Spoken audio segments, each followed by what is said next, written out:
and he has distress about his situation. Here he uh, said to the other person to keep allowed to clean him. It says that without the love, he killed his brother, and if a person who loved him, um, he will be clean and his mind will be fresh. And he is speaking about the green. At the last stanza, long for me the risk will wait, and long will wait the flood, and long will stand the empty plate, the dinner will be caught. It says that the word long is repeating two times to say something. So the word long is repetition, and the risk task stucks are saying that he is thinking about his working place, and it says a waiting time. And here, the empty plate, it says that if he will not come back home again, the plate will be empty without any food. Even the mother put the food into the plate for his son. The plate will be alone in that time, and it get cold, and the dinner will be cold at the time, because he is going to leave the place.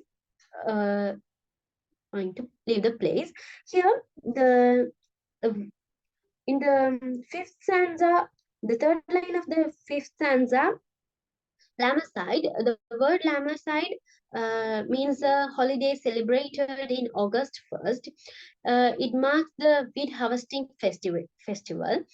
Uh, and this poem says what is happening what is happening with the love of a person, and love change a person, how a love change the person in a way to do crime action. So thank you for hearing me. Thank you.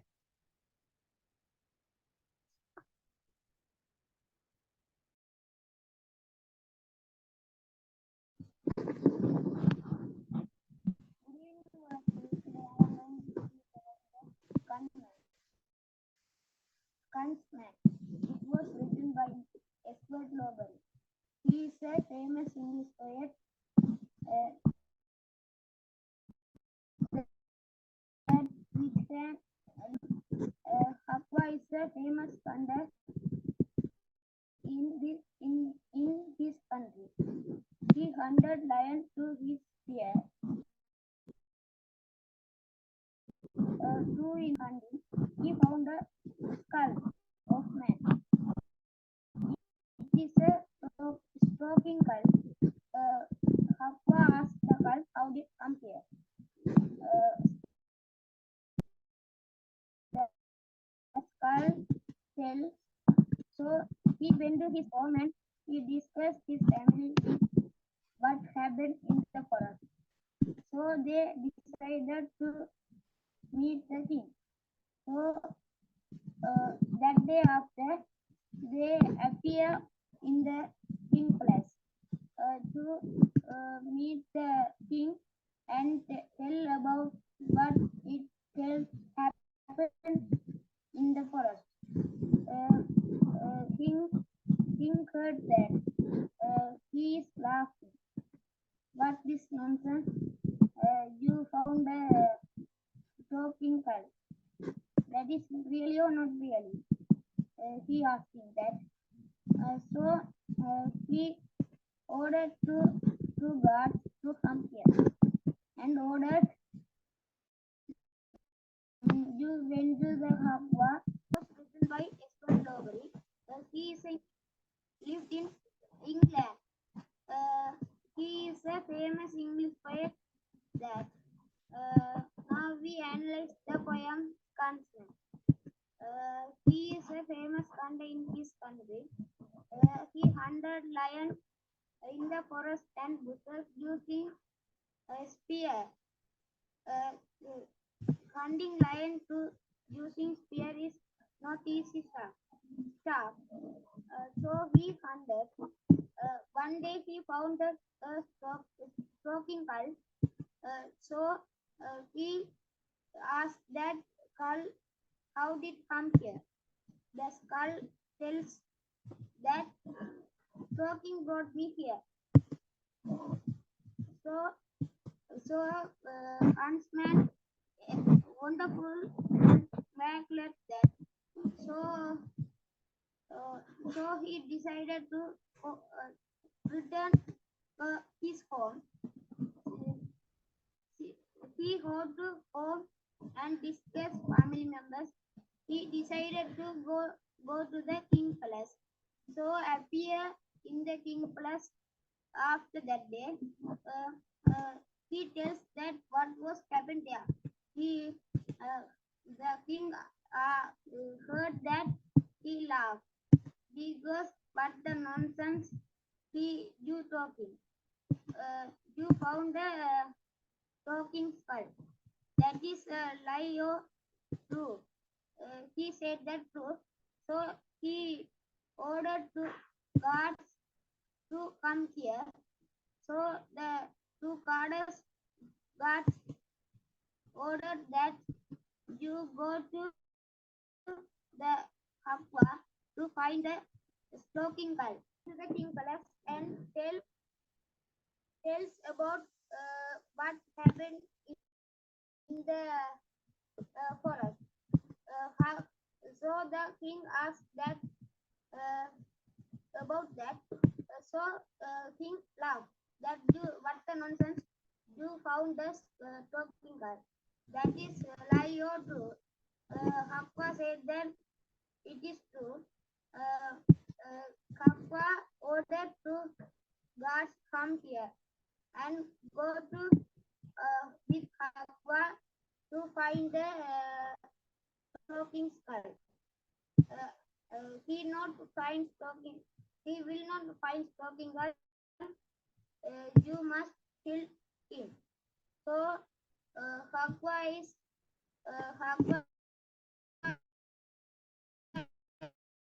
not experienced this. So Hakwa and God searched the skull in the forest for many days, but the skull one day found.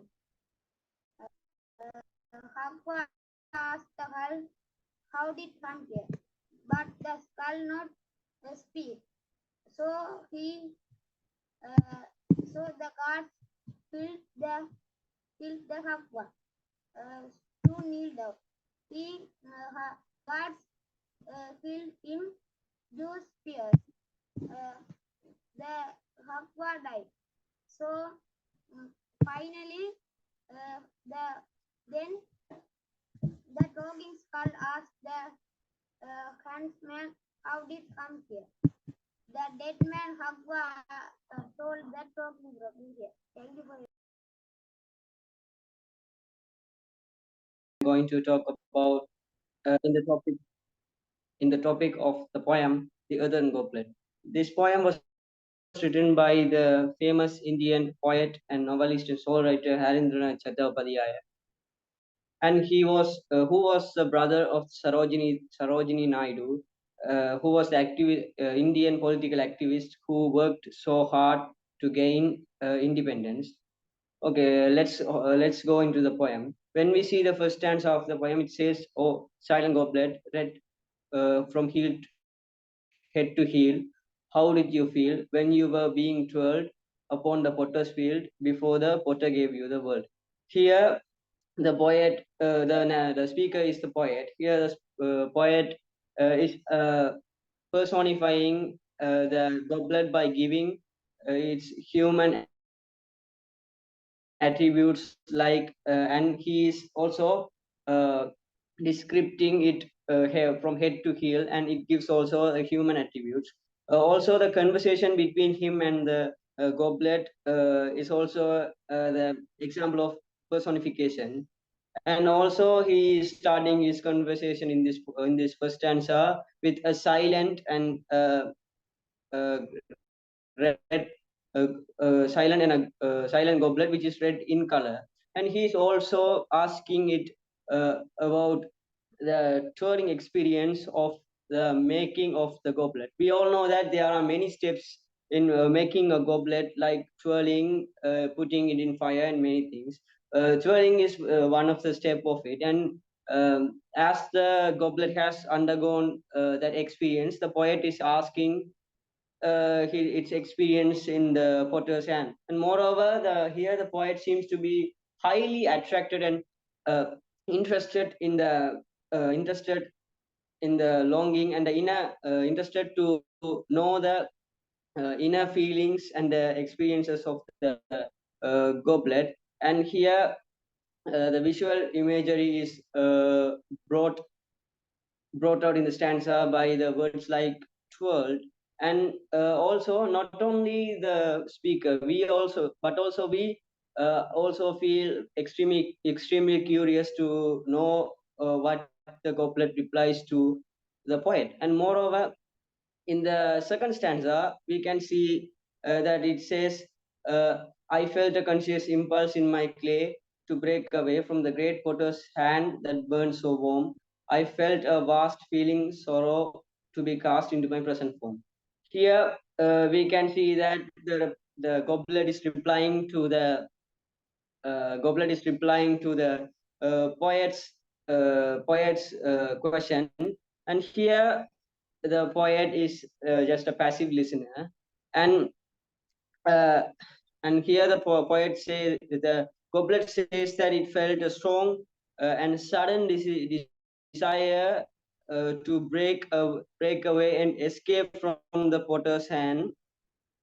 And it is evident that the goblet is in a deep distress and a disappointment of its present form. And as the goblet converting from its original shape, which is a clay or a sword. And it is also obvious that the goblet expresses nostalgia through the memory flashback in answer. And it is also a technique used here. Thus, the human who discloses its physical and mental suffering to another person.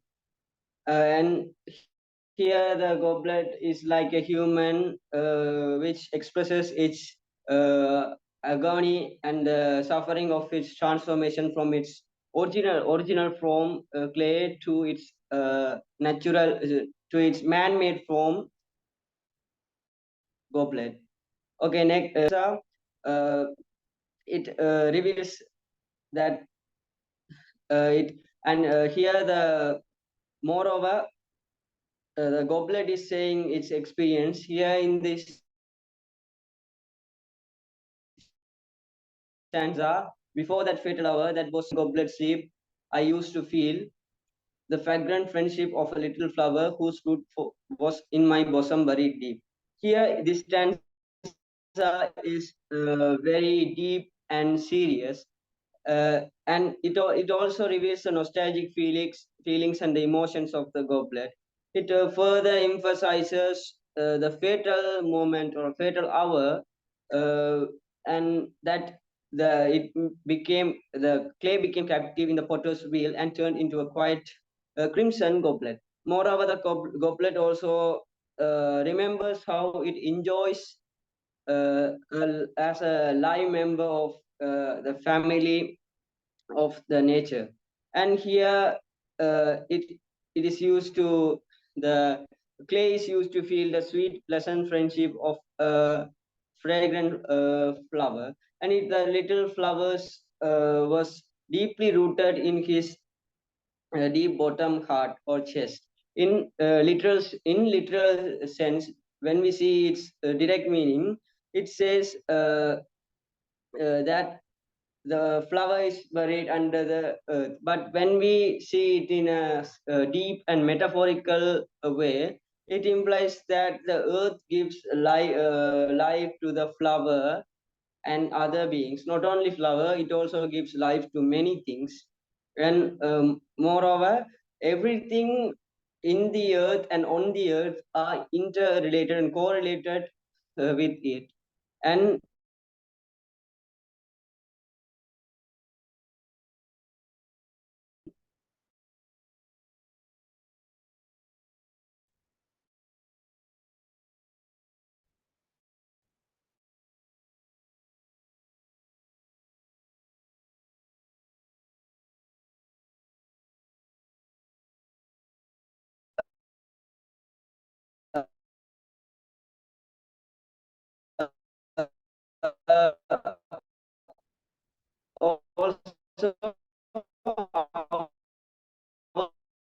also souls and its worries and agonies here.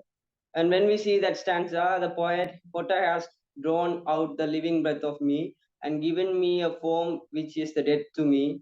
My past unshapely natural state was best, with just one flower flaming through my breast. Here, as I already said, the goblet furthermore releases its agony and pain, and goblet accuses the past, uh, uh, uh, accuses and comparing its past life with the potter, and it also blames the potter for drawing its life and drawing his life and breath and giving its unshaped, giving its boring and a lifeless form, and now it has lost its bosom to breath, bosom to take the roots of the flower in. Here, the natural, even though a natural form of the goblet was clay and it was unshaped, it is the natural beauty. But even though the goblet is fashioned and it's very colorful and vibrant, it is not a natural beauty. It is a man-made beauty. And moreover, the goblet considers the natural shapeless stage of his life, which is a bright shining flower emerged from its breast, was in the best comparison to the present fashionable unnatural stage, as I already said. Uh, Here, when we see more, Harindranath Chattopadyay wrote many poems and on nature and a natural way of life and the simple way of life. And this poem, Earthen Goblet, is no exceptions, because it here the poet deals with several aspects, and the here uh, aspects like nature and the man's intervention in nature. One aspect of the poet focuses in our attention is the interrelationship and the interdependence of the things in nature.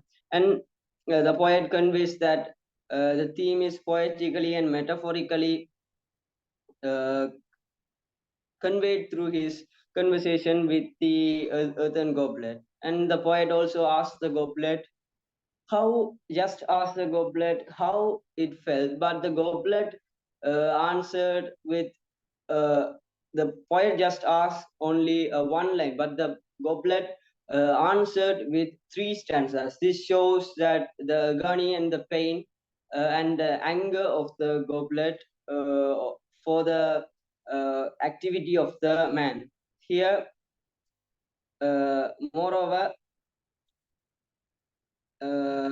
on one part of the goblet's answer is related to his past life, that is its nostalgic feelings, past life spent with the other parts and the aspects of nature, like a fragrant little flower, in a very friendly and a helpful, good manner. And in other words, the goblet poetically displayed this environment friendliness. According to the lines, the fragrant friendship of a bosom of a little flower, whose root was in my bosom buried deep. According to these lines, the earthen goblet reveals how it had sweet and lovable friendship with the little flower. And when he was a ball of clay or a sod, it gave life to the flower, letting its roots go deeper and deeper in its bosom. Thus, it set a good example to all of us to be friendly with the nature. But today, man is very much hostile against the nature rather than friendly. He is not ready to be friendly or integral part of the nature as the other aspects. He does not remain the guardian of the nature, but he remains the enemy of the nature. And he destroys the animals and the flowers and many aspects of the nature for his own materialistic desire, to fulfill his own materialistic desires and to gain many benefits like money. And as humans always say, they just humans just deliver long speeches, sing songs, held workshops and seminars and many things to just uh, s- uh, to just um, say about the importance of ecology and animals, but practically and collectively the human does not do anything. He well, contradictorily he is humans are contradictory to their speeches and talkings. They talk about the saving the ecology and the flowers, but the real thing they do is destroying the nature. And moreover, the as the Indian chief Seattle also mentioned in his letter to the American government, he mentioned that the perfumed flowers are our perfumed flowers are our uh, sisters. And here, uh, when we interconnect the sayings of the three people, one is the chief Seattle, Indian chief Seattle, which is the as he said, and the poets saying and the goblet saying, everything is interconnected, uh, everything is emphasizing the main thing, which is to uh, admire the beauty, not to destroy it. And moreover, when we see another theme here is the natural beauty versus man-made beauty. As I already said, the goblet is not satisfied or happy with its present state, because it even though it has a materialistic value, it has no poetic or real natural value. And even though a goblet, as uh, the goblet is a clay is a part of nature, and it also so it clay is a part of nature, so it understands the value of nature and protecting nature. But even though we humans are part of nature, we are not in a position to understand the real truth, but we just destroy them, and we just do everything for our own benefits. And uh, in this world there are two kinds of people. One kind of people admire the natural beauty, and another kind of people admire the man-made materialistic beauty. But when we compare them, the kind of people who admire the man-made beauty is more in number than the people who admire the natural beauty. And here the goblet and the poet and the Indian chief Seattle I already mentioned are inside of the natural beauty. But when we see the people who support and admire man-made beauty, we cannot count them, because there are a lot of people who admire the man-made beauty. And moreover, all the animate and inanimate things of nature have their own beauty, and we have no rights to change them. If one thing has its own beauty, it will and should have its beauty until its end. We have no rights to change or destroy them. And here the poet is emphasizing that main thing, that nature is valuable, and it is much more valuable than the things like money, gold, platinums, and rubies and everything. But humans, we humans are not in a position to understand it, but we should understand it.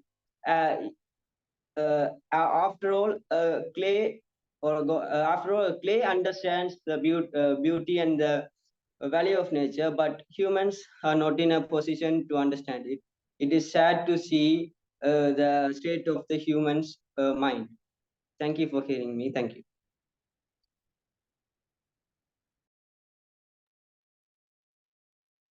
Good evening, all of you. Today I'm going to present to the Evening Star by William Blake.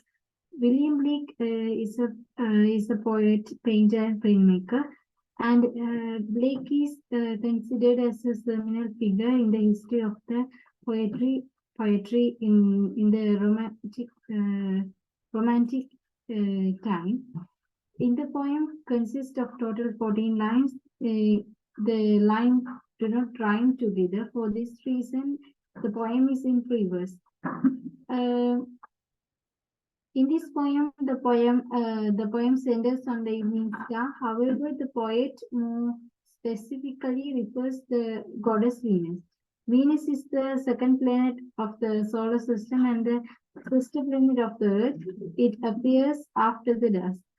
According to the poet, this evening star is mentioned as the fair-haired angel of the evening. If we look at the poem, the evening star, Venus is personified, giving in divine quality. The image fair-haired angel suggests not only the beauty but also the power of protection and healing. Evening star is considered as the Greek goddess Venus. At the end of the day,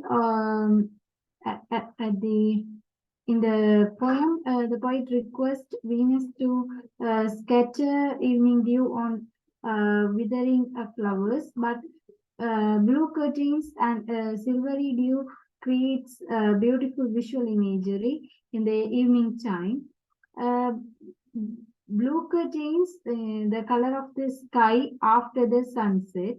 The flower is personified, giving human quality as shutting eyes. So this poet mostly used personification in this poem. And also he used sweet eyes may suggest the flower in full bloom. In this poem, poet requests the evening star to put the west wind sleep and make the environment silent. This poem shows the poet believes the evening star possesses power to stop the beauty and silence to make the scene enchanting. And in this poem, poet begins with a metaphor. Here, the poet uses allusion to the Roman goddess of beauty, fertility, desire, sex, and Venus is the. And here, the poet uses personification, enchantment in this poem. And also, Blake employs the themes of innocence was experience and natural beauty, light, darkness, passion, dignity, and purity in this poem. Blake consider innocence was experience is the most powerful theme in this poem. And begins the poem with the direct reference to the evening star as an angel. And also, he says, when the sun sets behind the mountain, the star appears in the sky. According to the poet, the star lights the bright torch of love. And also, the evening star is considered as the fair-haired angel of the evening. And in the if we look at the last section of the poem, to the evening star, the poet requests the angel of the evening to wash the dusk with silver.